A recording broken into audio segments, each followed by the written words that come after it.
পারে না এই উপদেষ্টারা, যেই উপদেষ্টারা এই জসিম ভাইয়ের রক্তের উপর দাঁড়ায় তারা উপদেষ্টা হয়েছে, তারা এখন পর্যন্ত এই রেপিস্টদের বিচার করতে পারে নাই, বিচারের আওতায় আনতে পারে নাই। আমরা দেখতে পাচ্ছি কিছুদিন আগে যখন আসিয়া ধর্ষণ হয়েছিল, আমাদের বাংলাদেশের ছাত্র জনতা, বিপ্লবী জনতারা যখন রাস্তায় নেমে এসেছিল, তখন আমরা দেখতে পাচ্ছি বিভিন্ন উপদেষ্টারা আমাদেরকে আশ্বাস দিয়েছেন যে খুব তাড়াতাড়ি ধর্ষকদের বিচার হবে। কিন্তু যখনই আমরা এই আন্দোলন থেকে সরে গিয়ে যখন ফিলিস্তিনের একটা ইস্যু নিয়ে আমরা পড়ে গেলাম, তখন আমরা দেখলাম কি এই ধর্ষকদের বিচার কার্য চাপা পড়ে গেল।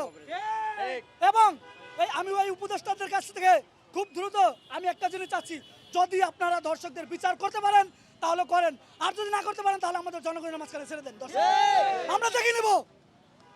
আপনাদের যদি আইনি কোনো বাধা থাকে, আপনাদেরকে কারা উপর থেকে প্রেসার করতেছে, দর্শকদের বিরুদ্ধে কারা প্রেসার করতেছে, আপনারা যদি না পারেন, আপনাদের যদি কোনো সমস্যা থাকে তাহলে আপনারা আপনাদের পথ থেকে চলে যান।